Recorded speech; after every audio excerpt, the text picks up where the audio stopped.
What is going on, everybody? Welcome to the show. Another Friday, another episode of Why Are We Bullish? First one in the new year. So again, happy new year to everybody. I hope you all had a great one. I apparently have sparkles on my head. We'll pretend that's from New Year's Eve and not my children. But yeah, very happy to be here. It was a hell of a New Year's Eve. I got to visit I got an unexpected invite to a very large soiree, as some of you saw, but it was a good time. But I'm also happy to be home and settled for a little bit. Anyways, of course, this is live. Anything can happen. So I defer to my friend Bill here. We'll do it live. Okay. We'll do it live. Fuck it. Do it live. I'll write it and we'll do it live.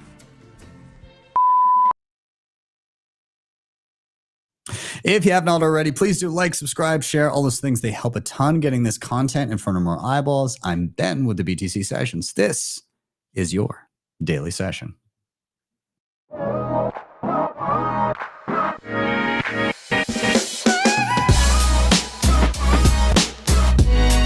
HODL the Bitcoin.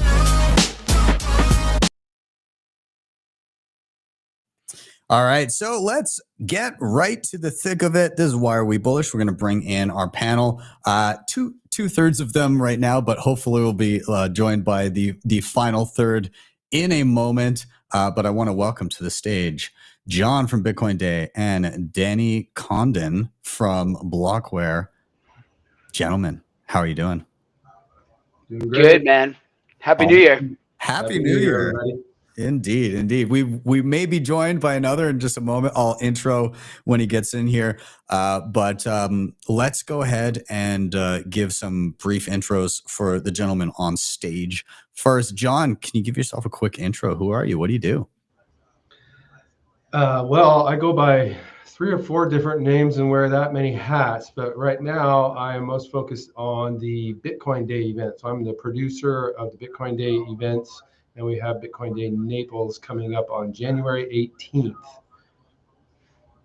That is exciting. I saw the list of speakers. It looks absolutely stupendous. So very excited for you. I'm sure you're absolutely flustered right now as it comes around the corner, but sounds like it's going to be a good one. I'll drop it down to Danny here as well. Buddy, welcome to the show. Glad to have you. Can you give yourself an intro as well? Who are you? What do you do? Yeah, absolutely. So really thrilled to be here. My name is Danny Condon. I'm Chief Revenue Officer at Blockware. We are a Bitcoin mining as a service company. So we own and operate data centers, and we sell ASICs to individual and institutional investors. And we have a marketplace that enables folks to trade ASICs in a turnkey capacity. So yeah, stoked to be here. Hell yeah, man. And I've given you guys a whirl as well. Did a little test video. Bought myself an ASIC, learned the ropes and everything, and it was fun, very intuitive. I enjoyed my time playing around with it. So yeah, appreciate you guys. You guys are killing it. Yeah, likewise. Awesome. Well, gents, I have to shout out to Danny too, because I have a few miners up there at Blockware as well. Ooh, nice. Let's go. Good time to be a miner. Yeah, for sure. Yes, it would seem. Well, gents, we'll get rolling. Before we dive into the meat of the show, for anybody watching that is unfamiliar, this is Why Are We Bullish? Very simple premise to the show. Main idea is each one of us has come with a reason for being bullish on Bitcoin, and that can take any form, whatever is tickling their fancy at this moment in time. The flow of the show, really simple. Number one of us is going to drop a reason why we're bullish. It's our chance to rant and talk about why we're so excited. Number 2, altogether, we're going to riff on that reason, discussions, comments, questions, whether rabbit holes we decide to go down. And then finally, number 3, we're going to rotate to the next person until we've all had a turn. So reason, riff, rotate, nice and simple. So with that, I'm going to get started with my reason for being bullish to kick us off. And of course, we're all familiar that today is, of course, Proof of Keys Day. Obviously also the birthday of the launch of the Bitcoin protocol as well. And so the reason I'm so bullish on Proof of Keys Day, and I see our next guest in the wings here. I'm going to bring him up in just a moment, but I'll give a moment to get him settled here. But the reason I'm so bullish on Proof of Keys Day is that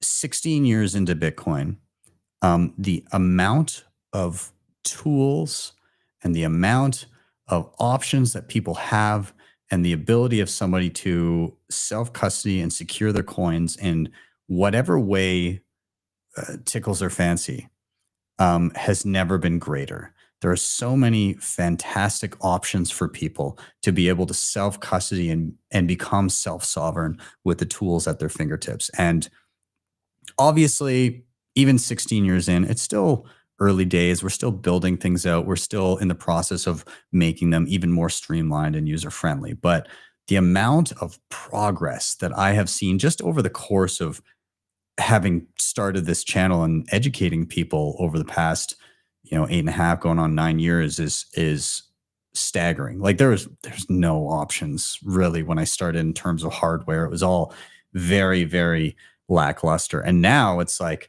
take your pick of a ton of incredible devices that you can use and secure.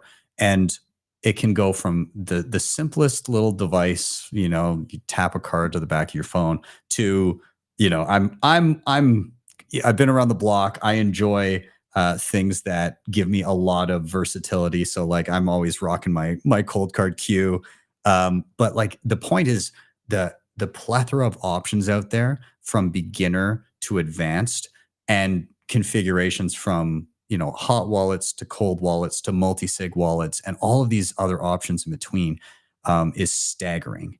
And it's not letting up. It's going to continue to snowball and get easier and more fine-tuned to the preferences of the users. And so we've just never been in as good of a place as we are now.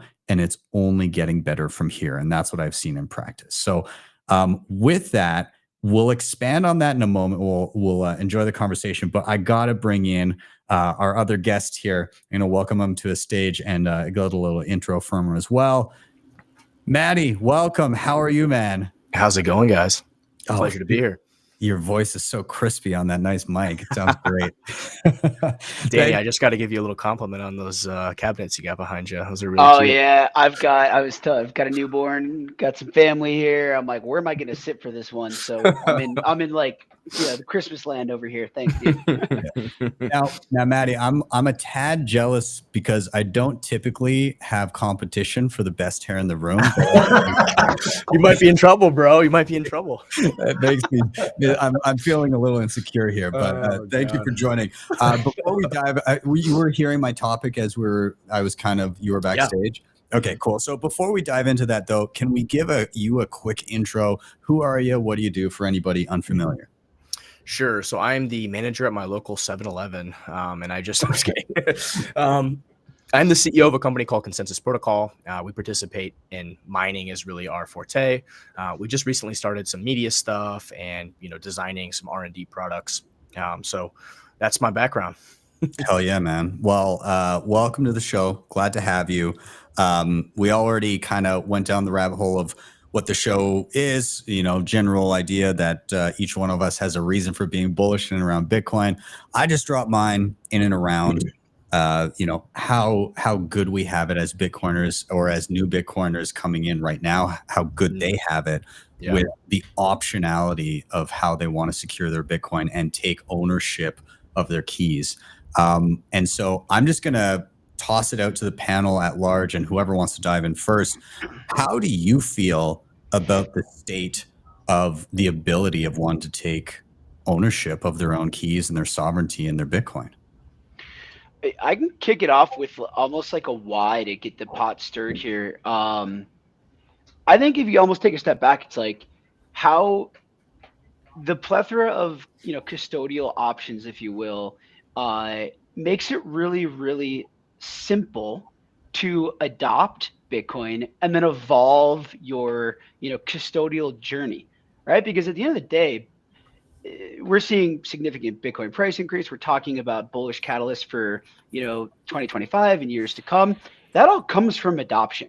So never before has it been easier to adopt Bitcoin, and that adoption and that custodial choice is something that can evolve, and it's going to be different for everybody. You probably, especially around the holidays, right? You have discussions with family members and friends that are coming out of the woodworks that are like, yo, Bitcoin's ripping. How should I get Bitcoin? Like a single sig hardware wallet might be too complicated for somebody from their initial get-go. But I can say to my buddy, like, and I might take some shit for this, but like, you can go into your Fidelity account and you can buy a Bitcoin ETF that is effectively a custody solution, or you can go to Coinbase or Strike or whatever, wherever it might be, and you can acquire and store Bitcoin there. You can get XYZ hardware wallet, right? So I think I'll hit it from like the why that's important, because it enables adoption. I had a conversation with a friend yesterday who's not particularly financially astute, that does pretty well, and is like, all right, I'm missing out. How do I get Bitcoin? I gave him the whole spectrum, and he's like, okay, I'm just going to start in the simplest possible way. And he hit me up today. Bitcoin's ripping. He's like, dude, it's epic. I'm in the game. Let's go. So I think that it's just so cool how many how fast the space is evolving, and then the tools that people have to diversify their custodial solutions and just get in the game. Yeah. Yeah. And I like what you said, and that, there's us as Bitcoiners and myself as a Bitcoiner, I have a grand vision of like where I would love people to get to, but I can't impose that on a person as their initial interaction with Bitcoin.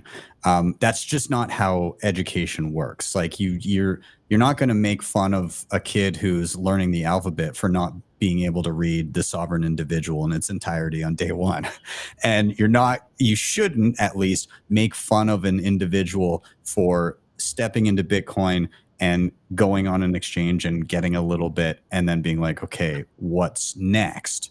That's fine. The most important part is that we set people on a path where they can and they're ready to be as self-sovereign as possible with the tools at hand, and that they just start moving in the right direction. Because if they're greeted with a wall of knowledge that seems insurmountable, rather than starting down that path, they're just going to turn right back around and go out the other door. So you need to give them breadcrumbs and lead them down. And not everybody will reach the end of the path, if there even is such a thing.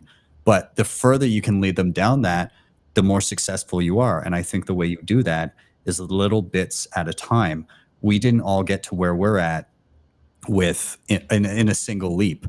It took us baby steps along the way, and I think that's super important. Yeah, I really like the idea of different types of custody for people, right? Have different risk buckets, different profiles. So I think the ultimate answer is, hey, you want a little bit on Coinbase, you want a little bit in an ETF, you want to have your self-sovereign funds as well, right? But they all present different risks, and ultimately you want to be fully self-sovereign, but at the same time, if something happens, you have a stroke or a brain accident, or you get hit, you have a boating accident, whatever it may be, right? You want to have or you get, somebody comes to your house to rob you, whatever it may be, you don't want to have all your eggs in one basket, right? So there's different risks that come along with having custodial Bitcoin, and there's also risks that come along with having non-custodial Bitcoin. So it's important to diversify. We try to educate, we have John helps me with our local Bitcoin meetup here. And, we educate people to, obviously we want them to be self-sovereign, and we help them with their ledgers or their, different devices, their cold wallets. And there's something extremely powerful with being able to remember 12 to 24 words and being able to just have that in your brain and be able to go anywhere in the world and take all of your, a lot of your wealth with you. Right. But there's also risks to that, right? A lot of people we see that are coming in that we've taught, and I've told 15 times, hey, these words are your Bitcoin. When we set up ledgers with people, we make them sit there and read every little aspect of that, because I don't want to get that call 6 months later saying, hey, somebody messaged me and they said they were going to help me repair my wallet, and they asked me for my words, or I downloaded a fake ledger app or a fake Trezor app or whatever, and I just typed in my seed phrase, and all my funds are gone, right? So there's risks associated with any type of custody, but the optionality at the end of the day is key. Yeah. I think the main reason we see a lot of those types of scams, like the phishing scams, where people are trying to extract that information, it's just everything is so new, and we're so used to in a world where everything was babysat, where everything was, take personal responsibility for every other aspect of your life except money. Just leave that with somebody else the entire time. There's no way you can manage that yourself. Um, that is being switched, but because it's in a digital realm, people don't associate it the same way that they would with cash, but they should. Yeah, they right? really should. And the analogy I use is like when people come to the Bitcoin meetup and say, "Hey, I lost 50 grand, or I lost 100,000, or I lost whatever. I gave these seed words. Is there any hope to get it back?" And I basically explain to them that it's the equivalent of going to a gas station and somebody asking if they can have all of the cash in your wallet, that they're going to be right back and give it to you. Like, do you think you're ever going to see that person again? Probably not, right? So. Yeah. Then they're like, oh, they really that kind of clicks for them. But I think until somebody really experiences that, and really, I hate to say it, but you almost have to, unless you're incredibly intelligent or astute, you almost have to pay for your education at least once, right? So you really get it. For so many people, that's the case, and it's sad. But with anything else you do in life, I mean, you educate yourself, and you have to pay for that education, whether you go to school or whatever, right? Yeah, it's the price of tuition, like you said. There you go. That's a tuition cost. It's a tuition cost. Yeah, exactly. Yeah. John, I'm curious to get your thoughts as well. Well, all this reminds me of my, Bitcoin origin story. I think everybody has the origin story where they heard about Bitcoin and learned about Bitcoin and then forgot about it. And my origin story is similar. When I first learned about it, I had no, I tried to figure out, how do I get this Bitcoin into my custody? How do I buy it? And I didn't. Granted, I was very distracted with lots of other life happenings, but my point is, it wasn't easy at the time. It was 2016, and I had no idea, and I forgot about it after a while because I just stopped trying, and I hadn't gone far enough down the rabbit hole, and so.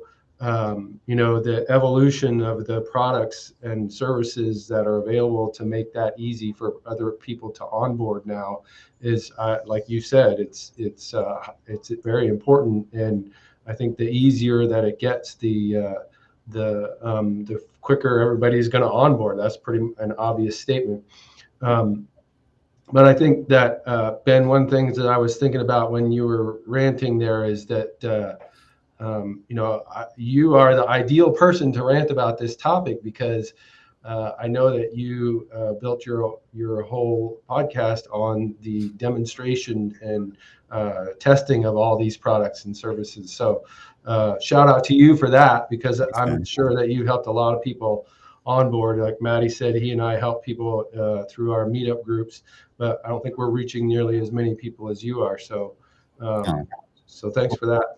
Very, very kind of you to say again, but I'm very happy to see the proliferation of new educators, and not obviously like in person in the meetups. Super important for people to be able to have like some hands-on, be able to ask real live questions, but also hats off to the new people jumping in online, starting to do tutorials in and around how to properly protect your keys. I think it's super important. Eventually I think people will begin to understand the implications, like that. Maddie, you're talking about the oh yeah, why would I give a stack of cash to a stranger? It's just, we're not there yet. Like, everybody knows, like, you're not going to give your social insurance number out to a random person that emails you. Yeah. But for some reason, it just hasn't clicked. Like, there's no global understanding of, hey, a seed phrase is as sensitive as, or more sensitive than your social insurance number. And so, I mean, that's what I tell people when I said, this is the key to your money. This is, and I use that analogy, like, hey, if somebody ever asks you for this is the equivalent of like the analogy I just gave, which is, giving cash to a stranger at the gas station. Oh, giving your wallet, like, to a stranger, like, take out your wallet out of your pocket with all of your stuff in it, and a stranger says, hey, I'm going to be right back. Like, I'm going to double this for you.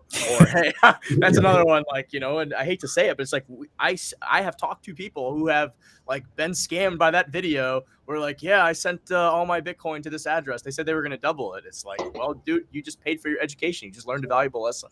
Yeah. You know, Yeah. a fool and their money are soon parted. And, you know, that's a lesson, you know, that's as old as time. Right. I mean, and there's no type of regulation or anything you can do to fix that. People just have to learn. You have to get educated. Right. You have to, you know, experience it or, you know. And Matt, and think like, so I was talking about adoption. So kind of in this vein, like I'm interested in disruptive technology adoption curves.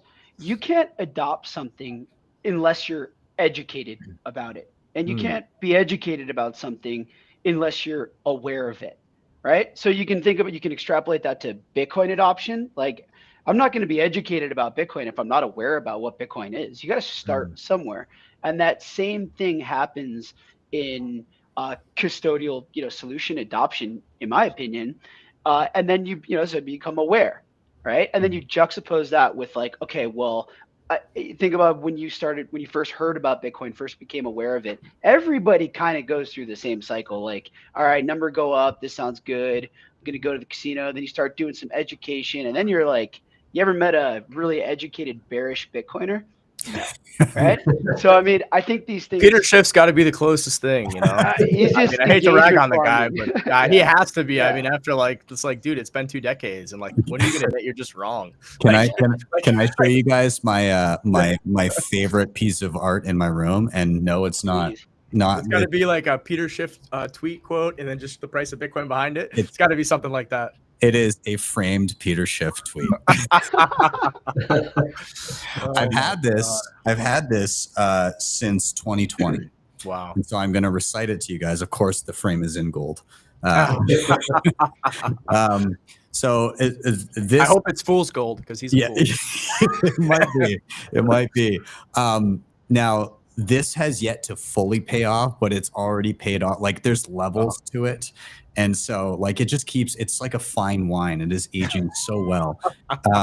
So this was tweeted on January 6th of 2020. And from Peter Schiff, he said, and I quote, "For those Bitcoin bugs excited about Bitcoin's 4% rally in 2020, think about this. Hashtag gold is also up by about the same percentage this year, only with significantly less downside risk.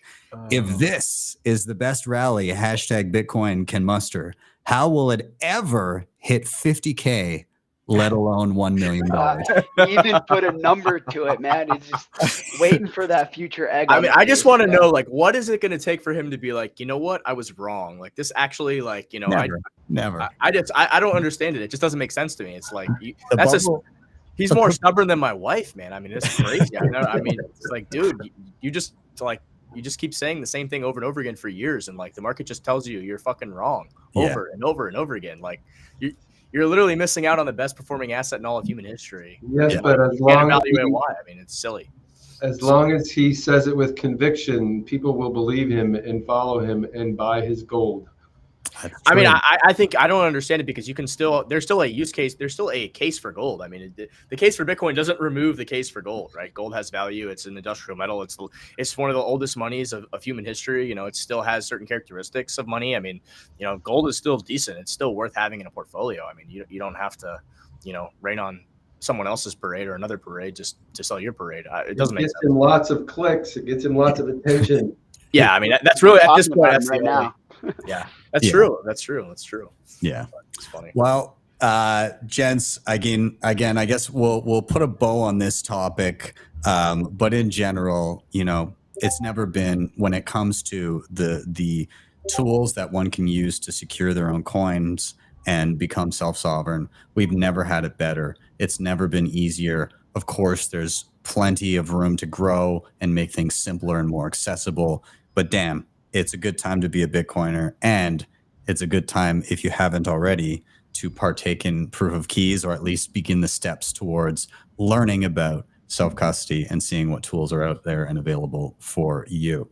But with that segue, we are going to do a rotation here to our next guest and our next reason for being bullish. Before we do, I'm going to give a quick shout out to sponsor of the show, and we're going to give away some sats coming up next. So everybody in the audience that has their Lightning wallets ready, get ready, because the first person to scan the QR code on the other side of this little break will get to snag the sats from everybody else. So we'll be back in just a minute here. Bitcoin Well is the best place to be buying and selling Bitcoin in Canada and the US. And now with Bitcoin Well Infinite, it's also the best place to be making large buys at their OTC desk of over $50,000. Their white glove service gives you fast transactions, no slippage, and the lowest fees. You can scan the QR code on the screen or simply head to bitcoinwell.com/btcsessions to sign up today. And you can share your own personalized referral link to earn commissions. CoinKite has been in the game for years, creating hands down the best and most secure hardware when it comes to securing your Bitcoin. The Cold Card Q is an absolute powerhouse and my daily driver, and it's ideal for newcomers and advanced users alike. The Tap Signer gives you a low-cost, user-friendly option for those just getting started or for convenience when traveling. You can head to coinkite.com and use code btcsessions for discounts, or simply scan the QR code on the screen to get started right away. All right, we are back in. We'll give away some sats really quick here, and we'll dive right back into our discussion. I'll bring us all up along the side here, and I'll toss over Bitcoin Well over on the right-hand side. If you're not on Bitcoin Well, you can scan that QR code and check them out today. But I'm actually on Bitcoin Well right now, and that's where we're going to give away some sats from. You don't have to have a Bitcoin Well account in order to steal the sats from everybody else here, but you should check them out anyways. Anyways, the way it works here is when you do sign up, when you buy and sell Bitcoin, when you refer friends, you earn points. You can use those points to toss them a coin into the Bitcoin wishing well and win up to 1 million sats each time. So we're going to do that right now. And so if you've got your Lightning wallets ready, whoever scans the QR code in the middle of the screen first will claim 210 sats from everybody else. Congrats to whoever snagged them. And yeah, let us know in the chat or in the comments if you were the one to grab them. But with that, I'll get this off my screen. And John, I'm going to toss it to you next. I'm going to queue you up with the same question everybody gets. Why are you bullish? Okay, well, this may sound cliche, but it's true. So I am bullish because of the people in Bitcoin. All the people that I interact with on a regular basis. I've never been involved in a community with people that have such integrity, intelligence, and drive, and the will to make the world a better place. So that just, keeps me going, keeps me excited. It's why I love to plan these events, because I love to bring these people together. And, at the events that I've created, I know that there are an infinite number of connections that have occurred from that. So it kind of just one person meets one person that they never met before at a Bitcoin Day event, and then they go out and they tell another person that they met that person, and then just like, the whole network effect. And the Bitcoin network is nothing without the people to use it. So I think that people, that's it. I love it. I love it. I mean, it's as good of a reason to be bullish as any, and in particular, in and around the meat space, like actually seeing a physical human in front of you that appreciates Bitcoin as much as you do. When you haven't experienced that and then you do, it is life-changing, because you have that moment of, oh, thank God I'm not crazy, or at least I'm crazy with other crazy people. Yeah. And that's an exhilarating feeling. Like, that's so true. That's why I love the live events so much more than all the online stuff that happens. A lot of us are living several hours a day on X and YouTube and podcasts and all that. And, you can forget that there are lots of other people. In fact, there are more people in the world who don't know what Bitcoin is and don't understand Bitcoin than there are that do. And then you get sort of stuck in this echo chamber. But then you go to that meetup, or you go to the event, and you're just like you said, Ben, you're like, oh yeah, I'm not the only one. Thank goodness. Yeah. Yeah.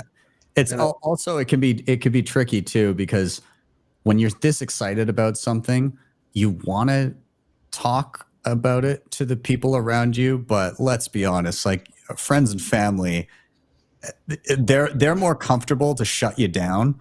And so you're much more likely early in your Bitcoin journey to just get large rounds of, I don't want to hear about it, man. Like give it a rest. And that can be deflating in the least. But when you get in front of somebody who not only is excited about what you have to say, but then reciprocates, it's like, it's a drug. Yeah. It's a drug. Yeah, totally. And this conversation is reminding me, I don't know if you remember ever meeting me in person, but we did. I do. You do. Oh, great. So what event was it in? I'm trying to. It was at Bitcoin 2023 Miami, and we met at the Swan House, and it was like this really brief intro. I knew who you were because of your podcast, but I had been talking for an hour with this wonderful woman from Africa who was building Bitcoin businesses in Africa and educating her local communities. And she was telling me, I need to find somebody who can show people how to use wallets and things. And I saw you standing over there in the corner, and I dragged her over to you, and I said, Ben, meet this lady. I can't remember her name right now. Was it Charlene? Possibly. Yes. Oh, interesting. Yeah, I'm trying to remember who I spoke to that. But yeah. I do recall that, actually. That's super funny. Yeah. And I would have had I think I would have had my wife with me. I don't know if it was that night, but I think she would have been wandering around. I'm pretty sure she was standing next to you. Yeah. That was her first big Bitcoin event. That was actually her first foray into, holy crap, this is a real thing. Yeah, 25,000 people, and that was a bear market conference, the 2023 conference. It was not very well attended, but still, 20,000 people or so. Yeah, not bad for a bear market, hey? Maddie, maybe I'll go to you next. Like, what has your experience been in and around kind of the local meet space, connecting Bitcoiners together? Like, how have you noticed that dynamic over the course of your involvement in Bitcoin? God, it's been fantastic the past 5 to 10 years, just meeting people, helping grow the community here locally. John was, about a year or two into starting the meetup. John showed up one day and we just kind of clicked, and he's just, I built the meetup to be like a community thing, right? Where people had input, and people could, if people wanted to get more involved, they could get more involved. And John really stepped up to the plate and just took over, like handling all of the management of things. And, we've probably helped tons of people learn about Bitcoin, learn about Web3, understand the opportunity, learn why it matters, why it's important. We've brought, tons of different speakers, educators. So I've loved every minute of it, to get to know people, to help educate people, and to work with John on that. So it's been an absolute pleasure. That's awesome. So Maddie, shout out to Maddie, because he's the one that started the local group. And so anybody that's listening that happens to be from the Naples-Fort Myers area, we meet once a month. The first Tuesday of every month, we meet twice a month, but the first Tuesday of every month, we have a guest speaker. And the third Tuesday of every month, we just meet at a local restaurant and have a social. So we're on meetup.com, and you can find us easily. And we get people from all over. I mean, people drive from Miami, they drive from Sarasota, Tampa, Orlando, So those are always rewarding when it's like, hey, I just came from Orlando to the meetup. It's like, wow, that's cool. I live in Colorado. I've been to your meetup. It was fun. Danny's even been to the meetup, man. Yeah, exactly. That's but awesome. before it was like, it's great now. John helps me with everything. Before it was just like Maddie pays for everything. Now it's like we have people that sponsor and come and buy food for everybody. It's like, wow. So Maddie hasn't had to open up his I haven't had to spend any sats in, God, it's been like a year. That's awesome. Maybe longer, yeah. Mm-hmm. Thanks, John. Yeah, you're I welcome. don't mind. I mean, it's fine. You know, I really don't mind. Only at Yard House. Other than that, I'm in the clear. It is wild how, I mean, to me, it makes sense. It is wild how people will make these pilgrimages to get to these types of events, to rub shoulders with other Bitcoiners and create relationships. Like we just had an event prior to Christmas here in Calgary, and so we do a local market. So we're doing like the whole circular economy thing here. We've been building it over the past year. And we started with just the local Bitcoin meetup, and we said, hey, like everybody here, you all think that Bitcoin's better money. You all earn dollars and then exchange those dollars for Bitcoin, and you all have some sort of skill or business or service or whatever that you can offer. Why wouldn't you cut out one of those middle steps and just like accept Bitcoin directly in the local community here? And why don't we come together a couple times a year to do that? And so this last event that we had 40 merchants come together for a market. And it wasn't just like, hey, like here's like a Bitcoin hat and like a shirt and stuff like, and like, Bitcoin related merch. It was like, no, there's farmers coming in that have like beef and chicken and eggs. And there's tradesmen that are like plumbers and roofers and people who can do your floor and all this different stuff. There's personal trainers. There's, all these different goods and services that are like day-to-day, like quasi necessities for people. And that was kind of the goal for it, is to start building that out. And not only that, but we had people that are starting to come in from across the country. So like from Calgary to Montreal is a 5-hour flight. And we had somebody come in from Montreal. We had somebody come in from Toronto, somebody come in from Edmonton, 3-hour drive away, Vancouver, Kelowna, like all these places from around the country. And Canada's huge. Like it takes a long time to get anywhere. And yeah, I was just astounded by the amount of effort people put in to like get to this thing. And it's kind of only growing. And so again, it's just like exemplary of the passion that people have to make these things happen. And it's super exciting. I want to toss it. I don't want to ramble too long, so I want to toss it to Danny as well, and kind of get your take on the topic at hand. Yeah, I think the last word you used was what was in my mind here. It's passion. So why is the community, why are the people, why is it so great, right? To kind of opine on John's, bullish point. I think it's because of how passionate folks are. Well, why are they passionate? Because Bitcoin is something that is, it's worth, for lack of a better term, being passionate about. And it's about, the further you go down the rabbit hole, the more passionate you get. And there's lots of different like caves, tunnels in the rabbit hole. So it's not just like, sometimes we talk about, getting in like an echo chamber of sorts, but I actually think that there's a lot of diversity of thought within Bitcoin, and there's a lot of passion that people bring, to the broader, consensus around, Bitcoin's global viability, again, for lack of a better term. But it's so interesting and beautiful and unique to see how passionate Bitcoiners are. And it just goes back again, to bring this full circle around that whole adoption curve. It's like, you can't adopt something if you're not educated. You can't be educated if you're not aware. So what we, have always tried to do at Blockware is provide, significant education resources. We're a Bitcoin mining as a service company. That's how we're a for-profit business. That's how we make money, and we empower others to mine Bitcoin. But we have a huge, media and research arm. We provide a lot of insights. We just came out with our 2025 kind of market prediction report. We have a newsletter that we put out every week. Like,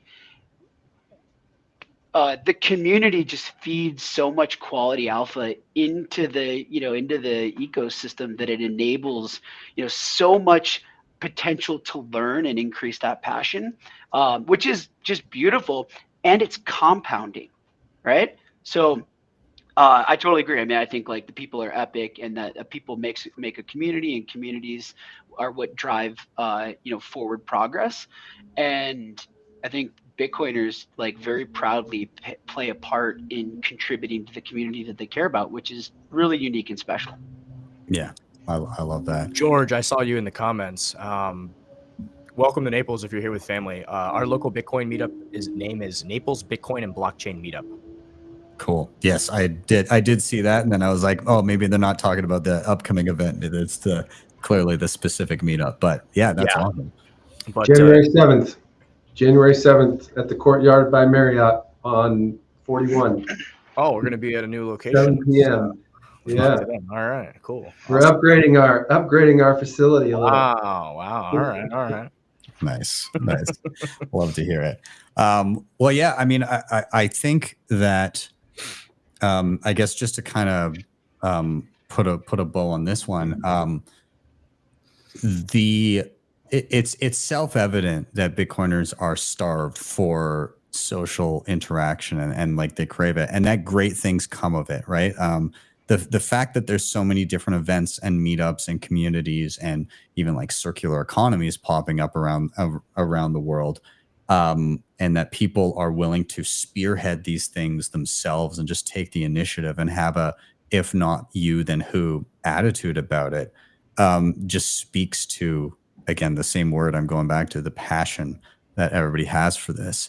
And I don't think it's gonna let up. I think that the best thing somebody can do if they're looking at this right now is one, see if there is an existing local meetup or a regular event that you can attend and go there and meet the people. And if there's not, then you should probably start one. And yeah, sure, maybe you know, it's you and some other dude having coffee for a little bit, but then it will gradually grow. And I think these local initiatives are, again, some of the most important work that an individual can do if they're not sure how they're going to fit into the Bitcoin space. You know, just start getting people together, and sparks fly when Bitcoiners with different skill sets enter a room and start discussing things together, because you never know what can be built from that. So keep it up, keep rolling, and yeah, keep those events coming. Yeah, can I just give a couple quick pieces of advice? Most meetups that I know of, most Bitcoin meetups are listed on meetup.com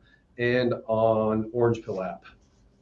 Yes, Orange Pill app is great. Also, if you're traveling, if you like, you can stumble into any city on earth, any decent sized city on earth, and pull that up and probably find somebody to go get a coffee or a beer with, which is a pretty unique thing. There's not too many communities where you can just like not only roll up and find somebody local to hang out with, but also to know that there's going to be at least a few common threads and a few common denominators that allow you to like skip the small talk and get down to a more meaningful connection, which is super awesome. Yeah. So gents, we are going to do another rotation here. Again, I'm going to give a quick shout out to sponsors of the show. Before I do, I figure it's worth just taking a quick look at where we are in the market right now over at timechainstats.com. So we're sitting at $98,108 per coin. A single US dollar will snag you 1,019 sats. In terms of fees, we're looking at 4 sats per VByte for next block. And in terms of Bitcoin mined, we are currently sitting at 94.31% of the total supply mined. That means there's only 1.19 million Bitcoin left. So stack them while you hard to believe. Hard to believe. Yeah, it's hard to believe. Absolutely. Well, gents, we'll be back in 1 minute. And Danny, I'm looking at you. You're coming up next. We will give away a few extra sats when we get back as well. So just get those lightning wallets ready. But I will see you gents in just a moment. DEBIFI is the best and easiest way to borrow against your Bitcoin in a non-custodial way. Funds are held in a multisig escrow where you hold a key, and the platform allows for excellent hardware like the Cold Card Mark IV and the Q. You have access to flexible conditions, the best rates, and institutional grade liquidity. If you're looking to make use of your capital, don't sell your Bitcoin, borrow against it. You can head over to debify.com to check them out, or simply scan the QR code on the screen. Speed Wallet is the easiest to set up and use Bitcoin wallet out there. When you sign up, you can of course buy Bitcoin within the app. You can send and receive Bitcoin transactions via the Lightning Network, and you can also send, receive, hold, and swap between stablecoins, aka USDT, via the Lightning Network. They've baked in a ton of other great features as well, where you're able to earn Bitcoin. This can include referring your friends, shopping your favorite gift cards, or playing fun games via the Speed Arcade. I encourage you to sign up today. There's a QR code on the screen to do so, or you can hit the link in the show notes down below. And when you do, you will earn 5,000 sats as you create your first. All right, we are back in. We'll give away a few quick sats, and then we'll dive into Danny's reason for being bullish. So once again, sign up link is over on the right-hand side, but we'll just get down to giving you some free sats here. So once again, I will drop a coin in the well, unless I have to refresh here. Had it sitting, clearly not ready. There we go, 500 points.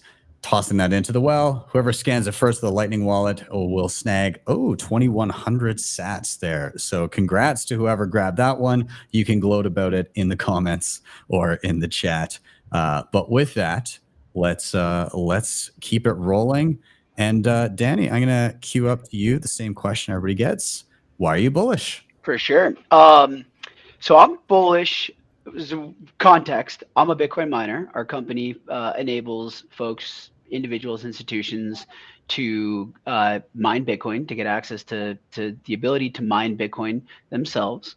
So I am bullish because Bitcoin mining economics are very strong right now. And I'm bullish in a forward-looking kind of 2025 capacity because I think there's a lot of logic and reason that supports the concept of the economics becoming even better, right? And to unpack that and provide a little kind of data there, there's two primary factors that affect Bitcoin mining profitability, and those are the price of Bitcoin and hash rate or network difficulty.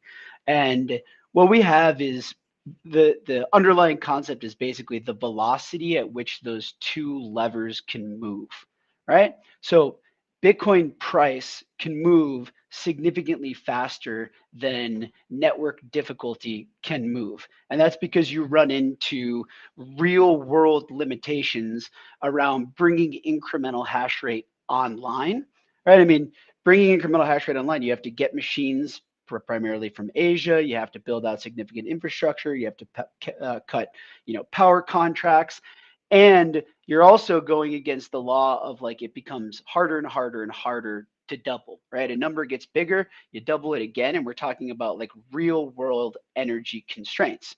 So the velocity in which mining difficulty can move is relatively slow compared to the velocity in which Bitcoin price can move. I think like a quick data point that evidences that is since the US election night, Bitcoin's up like, over 50%, and Bitcoin difficulty has increased only approximately 15%. And that's after a record high 6 consecutive positive difficulty increases, right? So it's just showing what that looks like. And now as I look towards 2025, why am I bullish about Bitcoin mining in 2025? I think we have significantly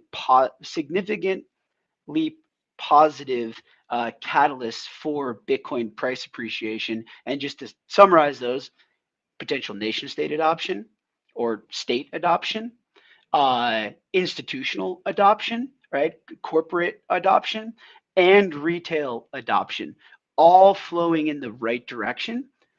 And therefore, I think, that velocity is just going to significantly outpace the velocity in which Bitcoin difficulty can move. So it's a great time to be set up as a miner, and it's a great time on a forward-looking basis to be a miner. So I spend a lot of time in this world. We write a lot of research, put a lot of alpha out there around Bitcoin mining economics, macroeconomics, on-chain economics, and that's what I'm bullish about. Hell yeah, man. Now, so before I kind of toss it to the rest of the panel to chime in with comments, questions, again, rabbit holes we want to go down, I do have a general question that might help some of the people watching this. Again, I'm looking and like between a few different platforms, we've got like 3,000 people that have so far tuned in over the course of the episode, and so there's going to be a number of those. My stuff, while being educational, mining thus far for me I've always felt it's my biggest blind spot, and I've had very little interaction with it beyond some of the entry level, like basic stuff that one might do in their educational journey. Tiny cheap devices just to kind of as learning tools. I obviously tried you guys out when it came to like a hosted device, things like that. But my question to you that may be helpful for others is, where do you think somebody should start their learning journey when it comes to mining? And how does that relate to maybe where they are located, and the expendable capital that they've got at their fingertips versus like what they're trying to accomplish, whether it be education or whether it actually be turning a profit, or maybe it just be making some money back for heat or something like that. What's Sure. the dynamic there? Yeah, no, that's a great question. And I totally agree. Like Bitcoin mining, I mean, if you think about it, Bitcoin is, we live in this world where like Bitcoin's everything. But for the rest of the world, because we're still early in the overall adoption phase, Bitcoin is a novel technology. And Bitcoin mining is like an even more novel derivative of that novel technology. So I totally respect that it's can be a little daunting. So we ask ourselves that same question. It's like, how do you educate folks? Where do you give people a place to start? So you don't just have to try to jump in the deep end.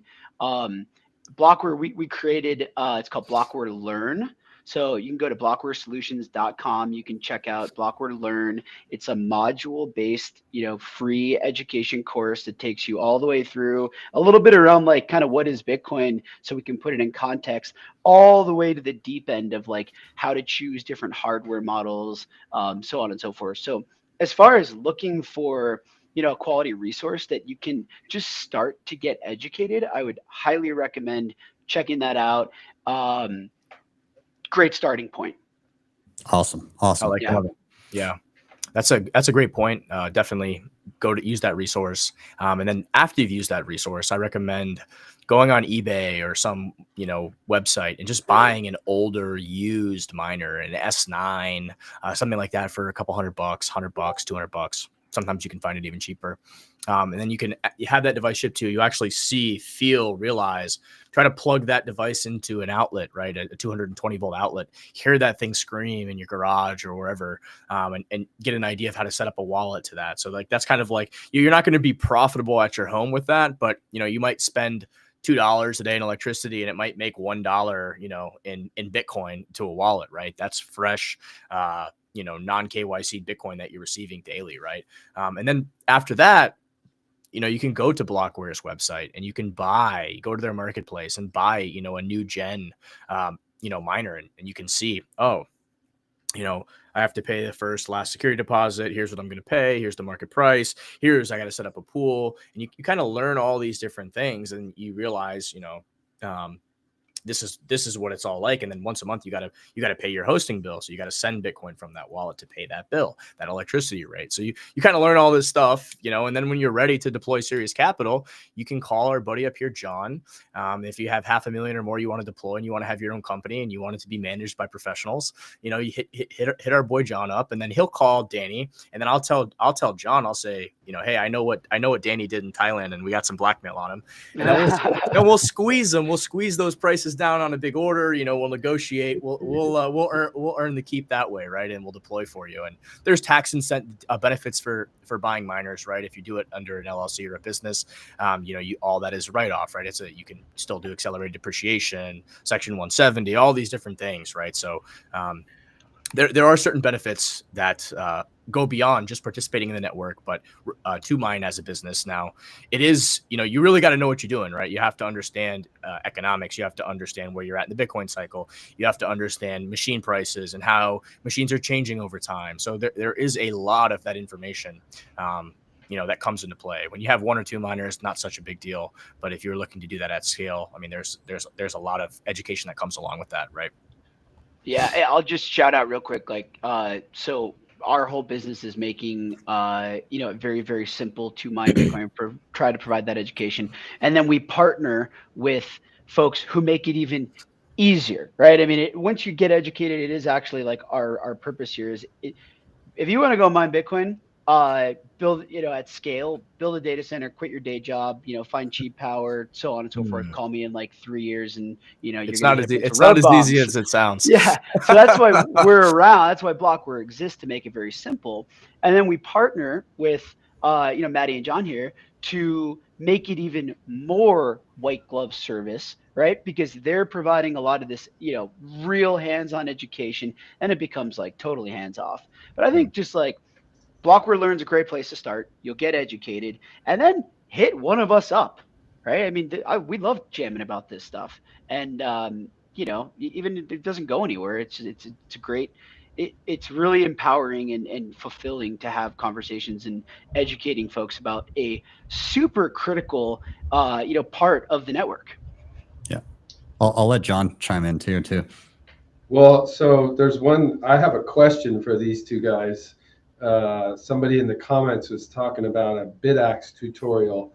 I know that the BitAxe is like, you plug it into your USB drive in your computer, and you're like, it's a totally playing the lottery, way random. You're not, but I think you can connect the BitAxe to a pool. So that part of the learning curve, there's a little bit of a learning that you can get from buying a less expensive device. Am I right about that?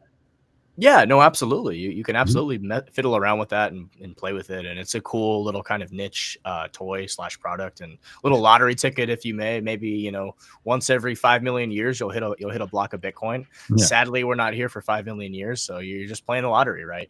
Which is still cool and fun. And I think somebody actually did hit one. One of those actually hit. But, there's been a few, actually. There's been a few, really. Wow. Yeah. So I think with the BitAxe, it's been twice, and then there was one using a future bit that hit a block as well. Wow. Super cool. Now, obviously, again, you're not buying one of those devices because you're planning on making a profit. Like when looking at, so I've covered a fork of the BitAxe called the NerdAxe. I did one on the Brains mini miner. And then I also did a video on repurposing an S9 into a space heater. And so those are kind of the 3 forays, other than, of course, covering Blockware and like a hosted mining situation. But when it comes to the first 3 things that I mentioned, the way I would look at those is, first and foremost, it's a really cool and accessible way to learn about mining and just kind of like get your hands dirty a little bit and just see like, okay, so I've got this little device and it can mine, but how practically does that work? Like, how do I link a wallet and a mining pool and all of that? Or if you're going about it in the way where you just want to kind of like roll the dice and play the unlikely lottery of mining a block, which has happened a few times, but just don't bank on it as the reason for buying. You can at least learn those steps and kind of see it play out. And now when you have pools allowing for lightning withdrawals and stuff like that, if you do want to see it kind of like plop into like a lightning wallet, that's a possibility as well nowadays. So you can, while you're not going to be making a profit or anything like that, it's a really cool way just to learn and start to figure it out. And then if you get hooked and you're like, oh, I want to do this on a bigger scale, then that's where you can continue down your learning journey and go on from there, right? Like there's lots of accessible ways to kind of just dip your toes in, is what I'd say. I totally agree. Yep. Yeah, and the beauty of one of the beautiful things about the Bitcoin network is that you can mine with a BitAxe, with 1 miner, with 3 miners, with 5 miners in your garage, in the shed, or you can go to scale and be like the Maras and the Bit Deers and all the public miners and mine with thousands and thousands of of computers all at once. And we need all those.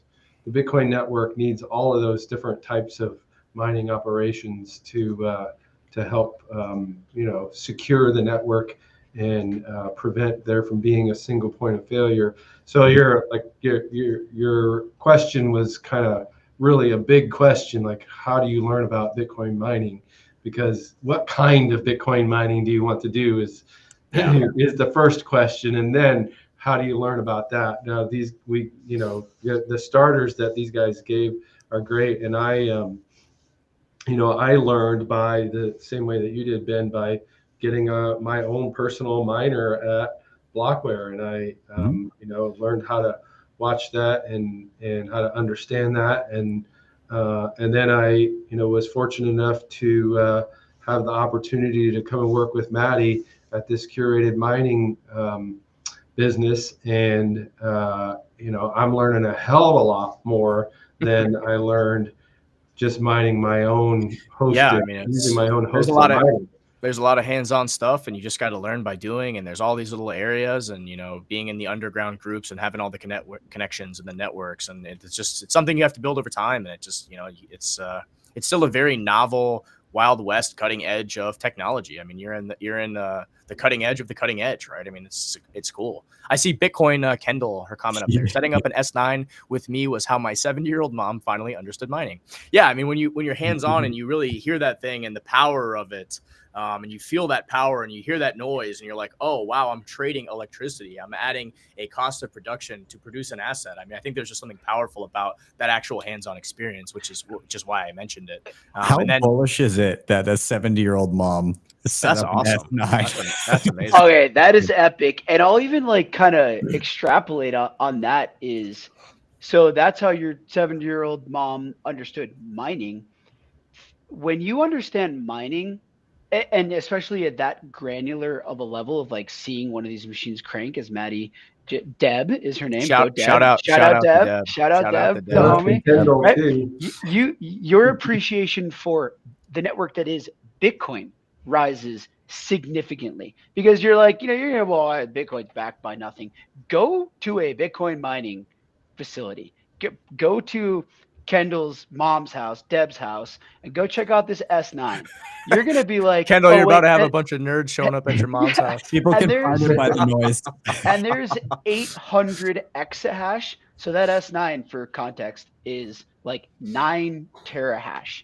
So that's too much math for me to do with a 4-week-old child that's been keeping me up. But extrapolate that out by a bazillion, and that's what's backing the Bitcoin network, right? And that's a bit of a loaded statement, but you really get a exceptionally strong appreciation for the staying power of Bitcoin when you understand mining. So it's worth, at a minimum, whether or not you actually mine, understanding the impact that it has is something that I highly recommend for everybody.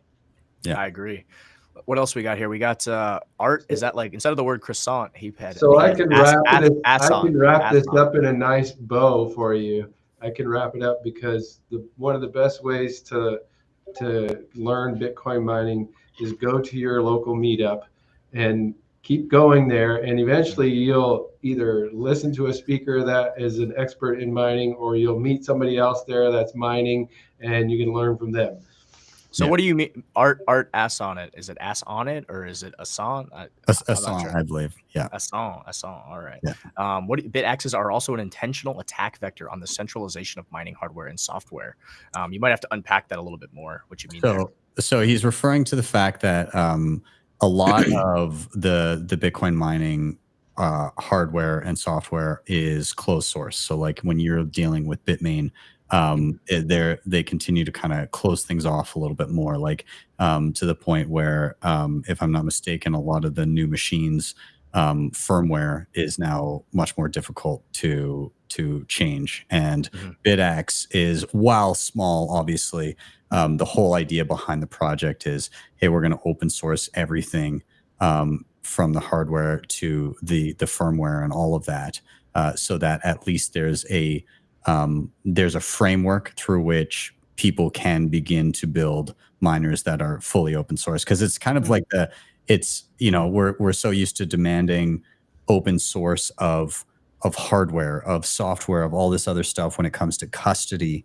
But mining is kind of the area where we could do better in that area. And so BitAxe, the guy who made it, Scott 9000, the impetus of the whole project was like, hey, let's start to put some pressure on to have other mining like chip manufacturers, stuff like that, show them that, one, it's possible, which of course, but two, to maybe encourage more hardware and firmware to be released in that state down the line, which I would love to see more of personally.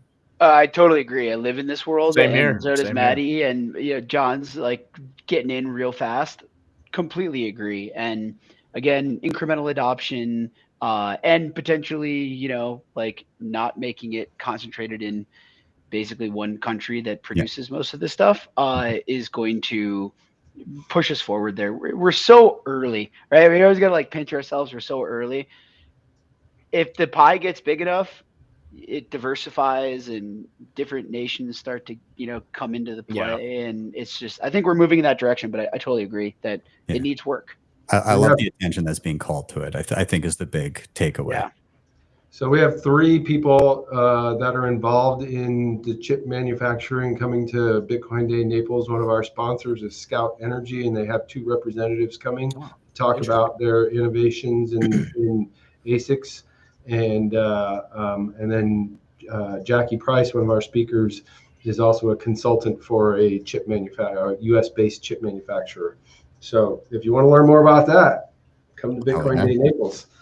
Awesome, John. Where can people find the page for the event? Bitcoinday.io. Perfect. All right. So if you're in the area, you want to check it out, you probably should head over to bitcoinday.io. Awesome. Well, I guess we can kind of put a final bow on that one as well. I guess the just general takeaway, I feel like people should get curious and dip their toes in and start investigating. Reach out to Danny or anybody here, and they can help you on your education journey as well. If you just want to tinker at home, you can check out the few tutorials that I've done. I do have one again on Blockware that you can check out, or if you want like a little bit of hands-on with a small device just to kind of see how it works, then you can find.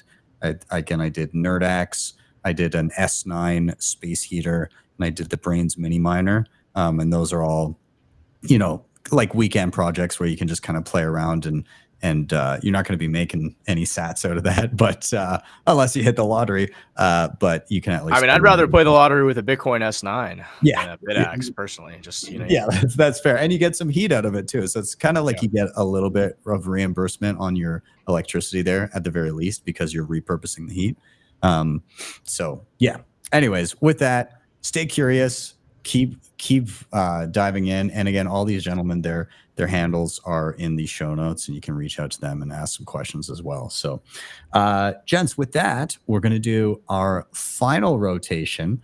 Before we do, I'm going to give away some sats really quick. I don't have any other sponsors to shout out, but I want to give people an opportunity to snag a few more before we do, and we move on to Maddie. So I'll get my screen up here again. Get those lightning wallets ready, and I'll toss one more coin in the well here. Might have to do a quick little refresh there. And congrats to whoever snags it first. Coin in the well. Last time it was 2,100. I don't know if we'll hit that twice or not, but there's 210. Hey, beggars can't be choosers. There we go. Congrats whoever snags the sats. And what I will also say is that's not the only way you can earn some additional sats this bull run. I have a team over at my company, Bitcoin Mentor, and so we are Bitcoin educators. We do like one-on-one walkthroughs with people when it comes to self-custody, hardware, multisig, running nodes, all that kind of stuff. And so I've aggregated a team of just like absolutely incredible people. And so one, if you find yourself in a jam and you're a bit of a Bitcoin Luddite, maybe you've hit that point in your journey where you learned a few things, but you're wondering about leveling up your security, then you can always reach out and book a session with us there. But more importantly, if you want to earn some sats over the course of the bull run, as you have friends, family, and acquaintances getting curious and asking for your time, if you don't have the time or the skills to be teaching them, you can sign up with the QR code over on the right there to be an affiliate. You'll get a special link. You can just plunk it into your social profiles or send it to whoever is asking. And every time that they book a session with you, you'll earn 21 bucks in Bitcoin paid out at the end of the month. And that's for every single session that they book. So if they book 10, there's 210 bucks coming your way at the end of the month. So yeah, encourage you guys, scan that QR code, slap those links wherever you see fit, and sit back and stack some sats while new Bitcoiners stack some skills. But with that, I'll get this off the screen. And Maddie, I am tossing it to you. Final guest of the night. Same question everybody gets. Why are you bullish? Well, 16 years ago today, Satoshi Nakamoto gave us the hardest, best money to ever exist in all of humanity. So I am super bullish about that. The incoming administration here in the United States, super bullish about that. The Trump administration has put Bitcoiners like RFK Jr., the new Treasury Secretary Scott Bessent, will be fantastic, has specifically mentioned crypto and Bitcoin and has a nuanced understanding of how it's going to play into the world ahead, and where we're headed. Howard Lutnick, Commerce Secretary, I'm pretty sure. I mean, he said he owns billions of dollars of Bitcoin, and I think yesterday he said every time Bitcoin dips, he's going to buy more Bitcoin. I mean, you can't really get much more bullish than that. I'm a huge fan of the All In podcast, and David Sachs has been appointed the crypto and AI czar. And I've listened to his comments over the past, 3 to 4 years about, how bad the current administration was, what they were doing behind the scenes, and how the industry has just been under attack as a whole, whether you're Bitcoin only or you're Web3, whatever. I mean, it's just been an absolute onslaught behind the scenes, from the SEC, from the choke point architects and the OTC and the FTC, all these different little organizations. There's so many 3-letter organizations, it's hard to even keep up anymore. I mean, just absolute insanity, right? So that brings me to the next, point, which is Doge, which is with Elon and Vivek to kind of cut back on a lot of this bureaucracy, roll back regulations, give clarity. I mean, I think people are underestimating how bullish they should absolutely be here. At the same time, we've got, treasury adoption, whether it's companies like Michael Saylor or Simler Scientific or Metaplanet, and more companies are coming, right? I heard something today. They're doing a whole new indice about companies that have over 1,000 Bitcoin on their treasury. And it just makes sense, right? If you want to protect your purchasing power over time, why would you hold anything other than Bitcoin, right? The best performing asset in all of human history. DEX volumes at all-time high on other networks, right? Which means there's more interest in the overall space. You've got the repeal of the Chevron doctrine, right? This comes into play with a lot of the tax stuff that's occurring. The IRS is saying you're going to do all this stuff. Well, they just repealed the Chevron doctrine, which says you can't just make up shit as you go. It's Congress's job to actually legislate and create the rules. You can't make up your own rules, right? So I expect massive, deregulation when it comes to all this nonsense. And I had planned to go before Danny. I was going to cue him up with this idea of Bitcoin hash rate, Bitcoin security of the network, right, being at an all-time high, right, which I think is just amazing, right? And I think Bitcoin is unique in the sense that you think there's these huge publicly traded companies. And I looked at a stat about a year ago, and I think it said that actually the Bitcoin network, those huge publicly traded companies were actually, their share of the overall Bitcoin hash rate was actually going down, which I found to be amazing. It was okay, well, what does that mean? It means small and medium players own the majority, or they're increasing their share relative to the huge, centralized, huge publicly traded miners, right? So I think that's super bullish for Bitcoin too. That's all I got there, Ben. That's what I got. Like that. That's what I got. I want to go down that again, the rabbit hole. You were listing all of the people in the new administration, that are, and also what a clusterfuck the last administration has been, and it's been very clear, they are outwardly, loudly antagonistic to everything. At one point, they proposed they were trying to push through a 30% tax just on mining. Like, Yeah. I mean, like I that would literally, I mean, it's so anti-American. I mean, I can't even put my fingers on it. Like, imagine if they just said, okay, we're not going to have AI data centers. We're going to put a 50% tax on AI data centers or 50% tax on this. I mean, it just goes against everything that America stands for. So I mean, like, that is like being fearful. Like, oh my God, if they put this through, like, I'm going to go out of business. Like, all of my machines are going to get sent to Russia or Yugoslavia or, Paraguay or Mexico or wherever, right? It's like, dang, that's like having that existential dread, being an entrepreneur, all the people that I employ and that have families. It's like, I'm sick of like, is my bank account going to get closed again today? Like I wake up, like I can't get a loan for anything. Oh, you've got millions of dollars of revenue on your businesses for years and years. Oh, well, I'm sorry, sir. You're in a prohibited industry. That's the term that I heard over and over again, prohibited industry. So I have a feeling that these guys all didn't come up with the same term. So where was that coming from? I mean, that's what I'd like to know. And my guess is that it was coming from the government, right? Which is completely unconstitutional and illegal. So yeah. Danny, you look like you. Yeah. I mean, just to opine on that real quick. Like, think about a lot of headline stuff, which is exceptionally important on how much, how bullish it is with new administration and so on and so forth. But they kind of assume that we're starting from like, okay, it's already chill. It's not chill. So we're starting from like -100 and we're about to blast off to 1,000. Right? I mean, these things have all been headwinds and now they're turning into tailwinds, right? With the administration coming in. Exactly. It's not just like we're going from neutral winds to tailwinds. We have headwinds right now and we're about to get tailwinds. Yeah. So this swing, there's a lot of like, it's pretty popular to say you're not bullish enough on Twitter, or X, right? But it's almost impossible to fathom like how insane this can be. And to the way I think about it, actually, this is in our report that we just put out, bear case, base case, bull case. What are like some big factors there? And there's some like bullet points, sub bullet points of these, but look at like the strategic Bitcoin reserve. And I think like the sub bullet points to that are all these important people that are in these more, call it like tactical positions. The SBR gets all the headline news, but it's like the people that are being appointed, Treasury Secretary David Sachs, so on and so forth. Like base case, in my opinion, there is that our existing Treasury gets turned into an SBR.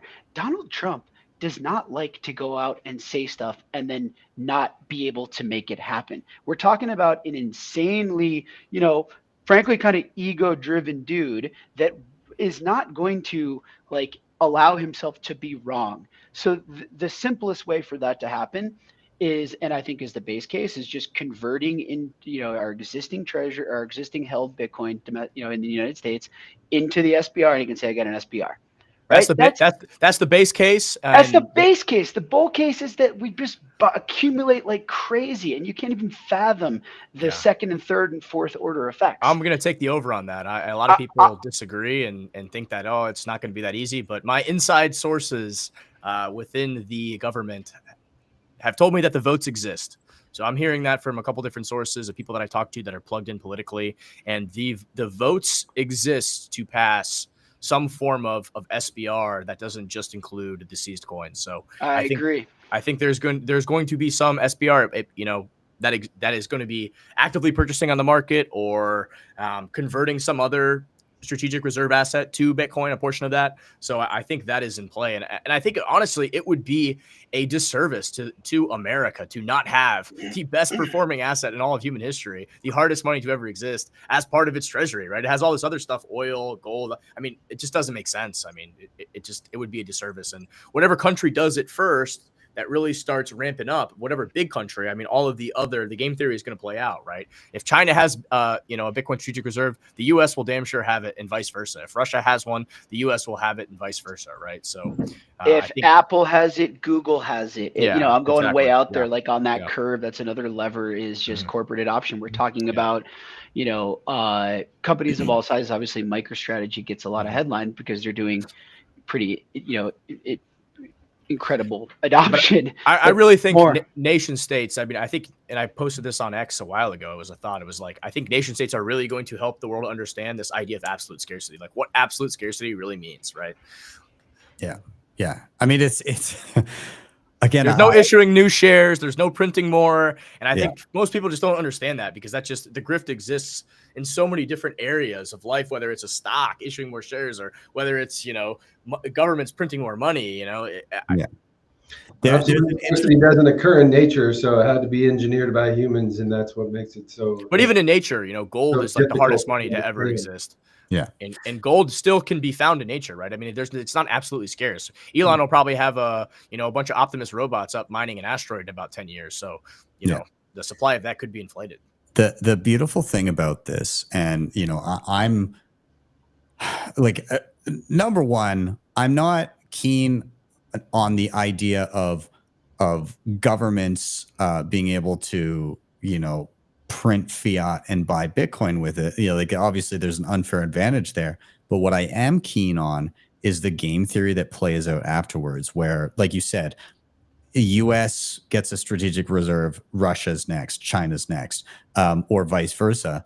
And what ends up playing out there is, when you have nations that disagree and dislike each other owning the same scarce asset, it also means that the efforts of an individual nation or group of nations to try and fork and change the protocol to their benefit is greatly reduced, right? Because what's going to happen? Who's going to go with USA coin or Russia coin or China coin when the rest of the world was like, we adopted this because all the other money was able to be controlled and co-opted and politicized and censored.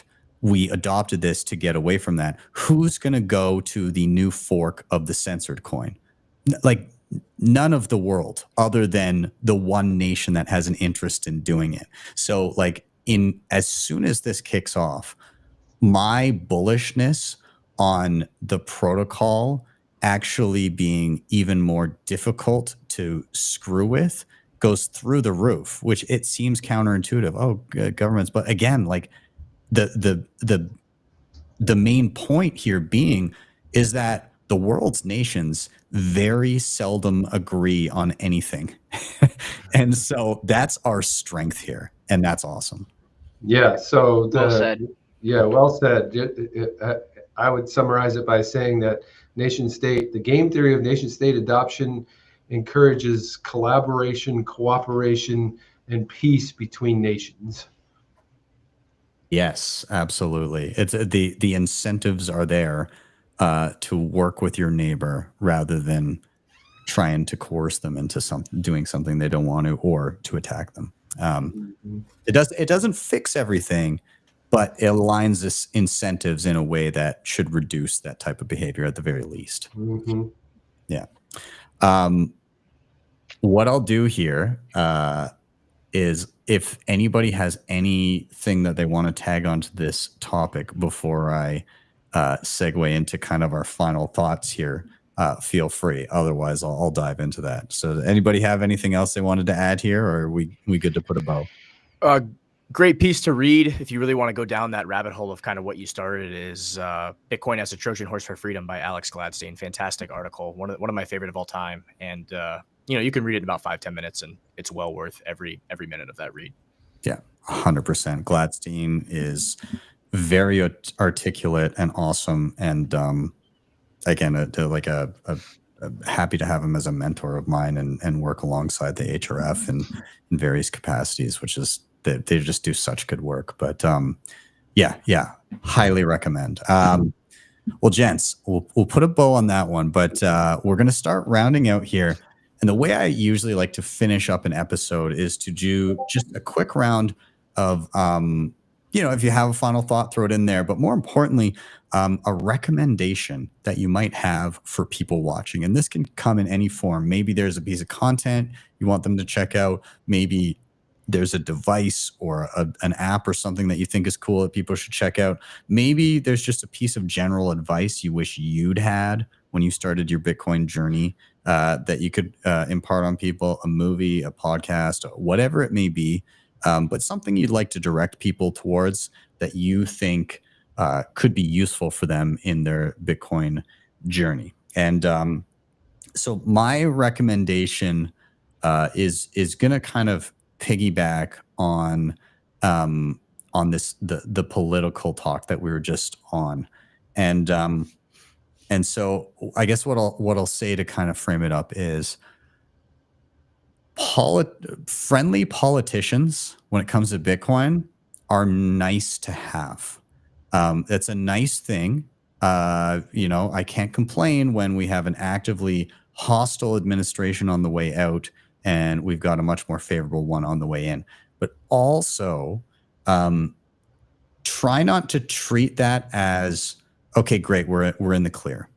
As an individual, as a company, as a whatever it may be, this is the time where we have potentially, I mean, I'm in Canada, so we still got a dipshit in office here, but he's on his way out, so it's fine.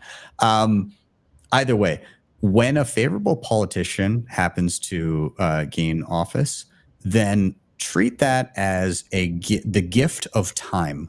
And what I mean is the gift of time to, one, learn about tools that can protect you from an actively hostile administration.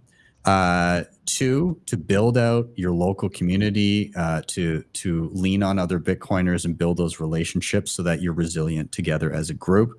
And three, if you're a developer, if you're some sort of a builder in the space, to build out stuff that is resilient to top-down pressures and much more difficult to regulate out of existence. Bitcoin, the protocol, was that upon inception in terms of it was designed not with the idea of coming out and saying, hey guys, I'm making a currency to compete with the US dollar. Is that cool? No, it was launched. There was no asking for permission. And then the world just had to grapple with the fact that it exists. So if we're to build tools that once they're built, they just exist and there's no going backwards, that's where it becomes truly, truly resilient. So look at this as a gift of time to build things out so that they're even harder to clamp down upon and control. Use this time, don't squander it, and contribute in whatever way you can while the weather is nice. And so I'll cap it off with that. I'll send it over to John. John, do you have any recommendations for people watching? Well, first of all, I'd like to offer anyone who can translate the Latin phrase on my shirt a free ticket to Bitcoin Day, Naples, on January 18th. I thought that was just your new pronouns. If you can put that in, Nice. if somebody can put the correct translation in the chat, then I'll give you a free ticket. My advice is attend local events. I said that earlier. That was my bullish reason, is people. Get to know the people in your local community that are fellow Bitcoiners and learn from them.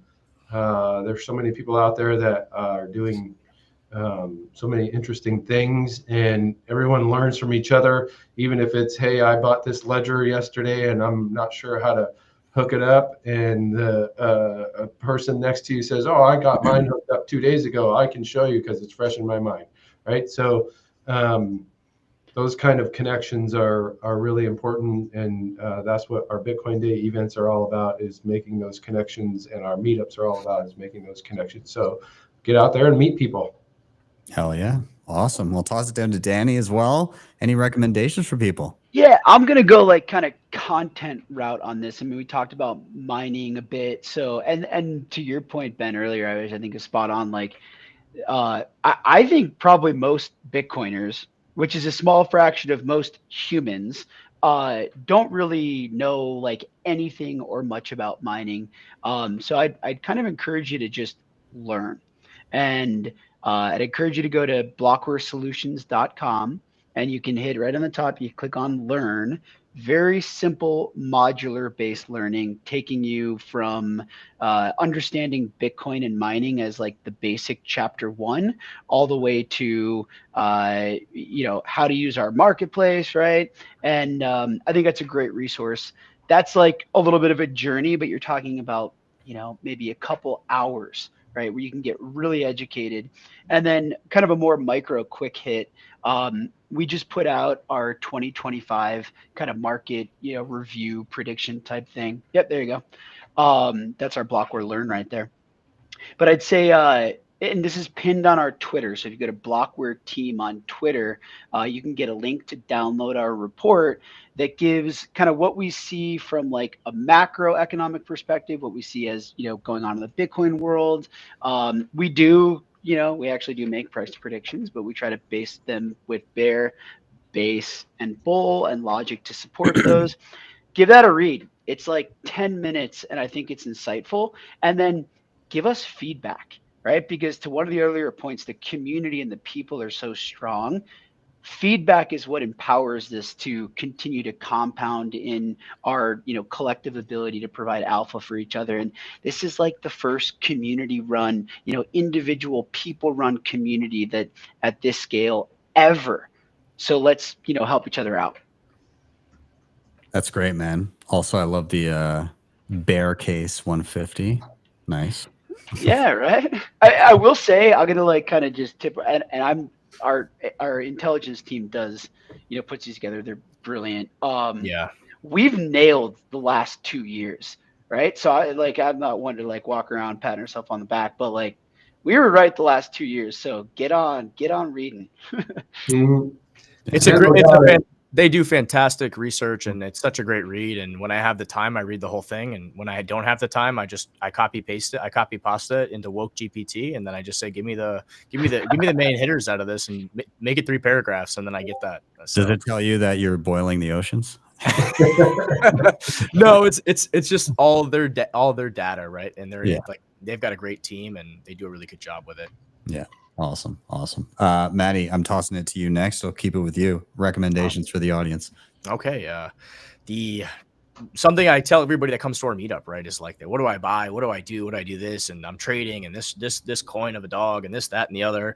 And what I really teach everybody, and I'm getting hit up now. Like, I've got a lot of messages on Discord and Telegram and all over the place. Like, thanks so much for telling me to dollar cost average, right? So the people who did that, who just every week bought $100, $200, and I tell everybody, it doesn't matter if it's $10. Like, people are like, oh, I can't, I don't have much money. I said, it doesn't matter if it's $10 a week, right, or $20 a week, or $50 a week, whatever, $5,000 a week, wherever you're at, right? There's a number that makes sense for you, and to just automate that and set up, and don't try to time the market and do all this stuff. And I say, come back to me in a decade and we'll talk about it, right? And now I've got people kind of hitting me up saying like, wow, thank you so much. And, their portfolios are just up astronomical returns, right? So that's the best method for most people. If you're not a trader who dedicates his life to learning how to trade and suppressing your emotions and reading, news, like doing all the stuff that traders do, right? Because that's another full-time job, right? It's like a high-paying job that, not everybody can do. If everybody was a trader, nobody would be a trader, right? So traders make money off of the plebs. I mean, that's just the name of the game, right? It's a zero-sum game when you're trading, because someone's on the other side of that trade, right? And you're doing things. So for 98% of people, the play is to do your fundamental research and then allocate to those fundamentals in a strategic, just dollar cost average, impartial, unemotional way, right? Every month, doesn't matter if Bitcoin goes up, great, your portfolio all went up. If Bitcoin goes down, great, you're buying it cheap, right? So people who took that advice and did that are really seeing rewards. And I think that's just the strategy and the advice to give people.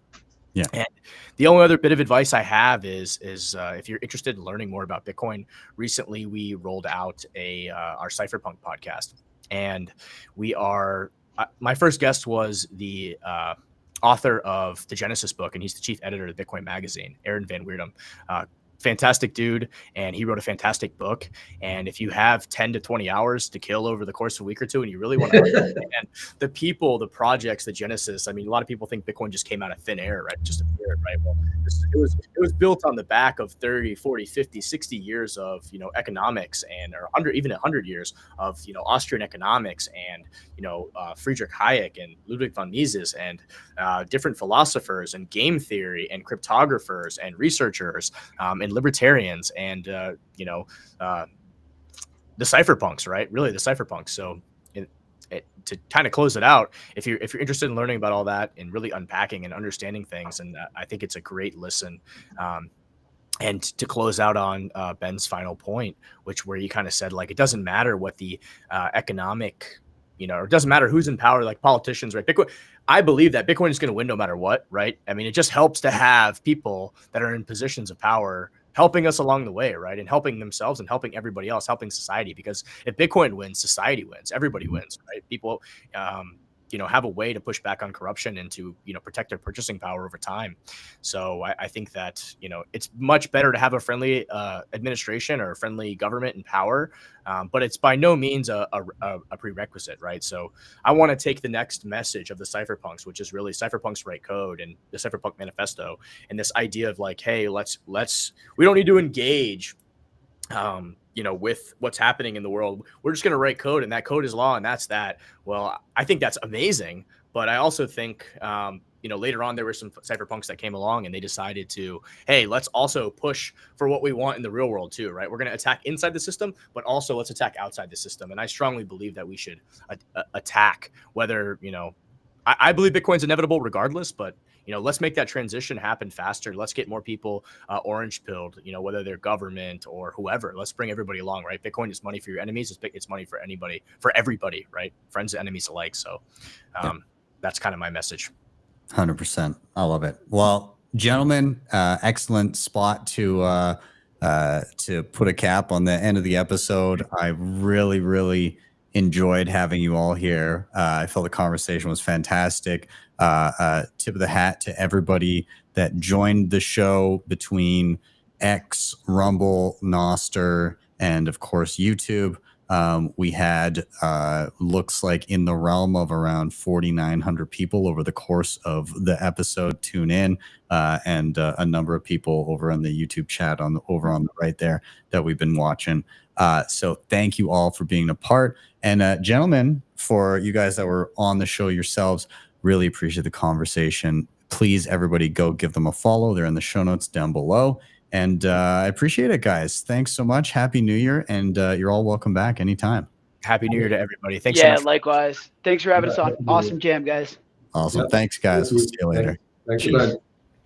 All right. And everybody, thank you for being here. Really do appreciate it. Again, Happy New Year to everybody that joined in, watched, partook in the chat, and gave this a share on their socials. Again, really, really do appreciate it.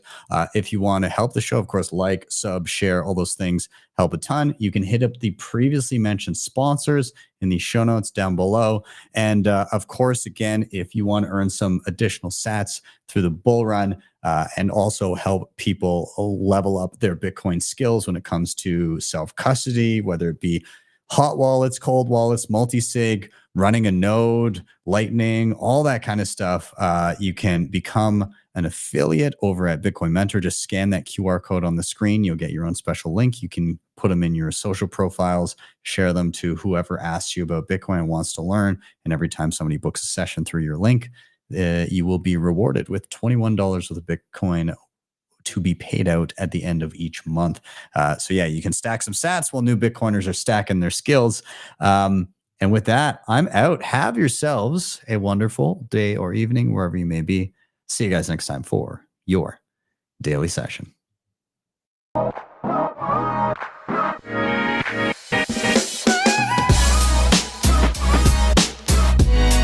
HODL the Bitcoin.